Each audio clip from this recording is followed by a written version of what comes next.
One thing about this man Hudson, he is going to put them goddamn glasses on every chance he gets. We got him, Mason.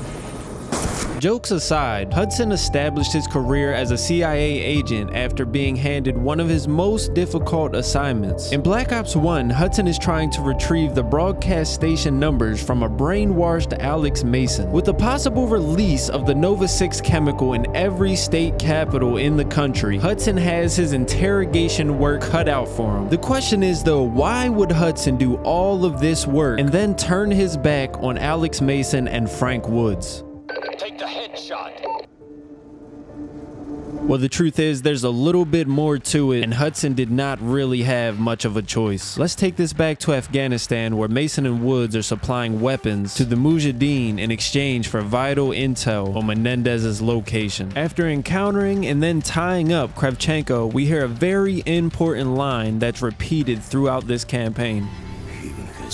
CIA. It's hard to tell how serious this should be taken considering it's info from the enemy, and even Hudson himself thinks it's just a lie. Bullshit!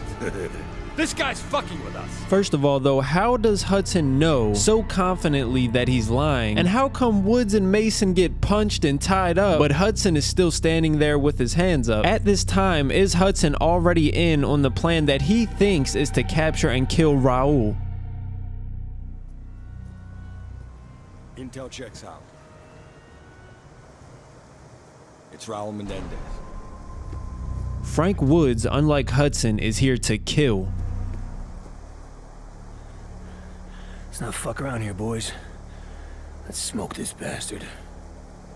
That's not the mission, Woods. We take him alive. Hudson is very adamant on not killing but capturing Raul. Another important part of this mission, when Woods throws that grenade, we see Raul run into the exact room the grenade landed. The thing is though, upon waking up, Woods and Mason are kind of confused and not sure exactly what happened. And we have no real confirmation that Raul died besides Hudson's word. The body's already wrapped up, we can't see him, and Hudson basically tells everyone not to mention anything that happened today.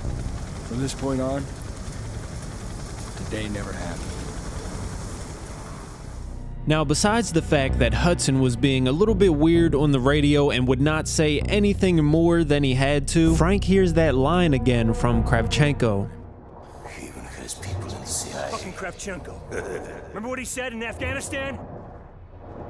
There's something else going on here, Woods. Mason himself admits that something else has to be going on. Something is not as it seems. Who is it that Raul has in the CIA? There's some very small details here that I'm not 100% sure were done purposely, but it's very hard to put anything past Treyarch. As we escort our hostage here, Mason throws him up against the wall to remove the bag. As you notice, you can see the word corruption in Spanish is behind them during the entire interaction. Now, there's corruption throughout the entire campaign, so it could be anything, but I feel like Treyarch really wanted us to see this word as we make our way to an area where we will have to make a very big decision.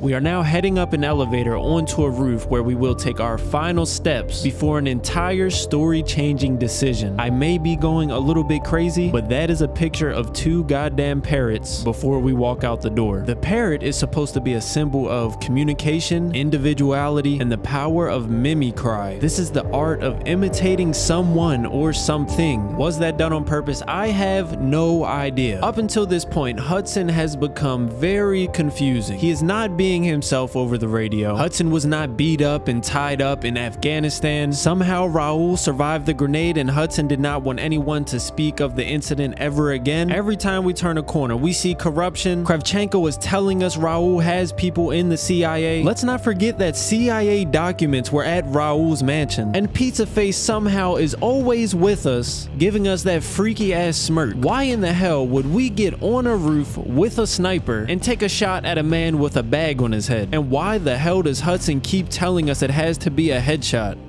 Shoot him in the fucking head, Woods. No! Hudson was forced to decide if Mason would be shot or if Mason's son would be shot. Hudson then proves his loyalty in the most extreme way possible, choosing to die, allowing Frank Woods and Mason's son left to survive. So did Hudson help set us up to kill Mason? Yes, he did, but it was for the only possible valid reason. He was indeed trying to save Mason's son. I am very interested to see if any of you guys know any other details. Please leave them down below in the comments. That has been it for this video. Hopefully you guys did enjoy, and I will see you in the next one. Toodles, my brother.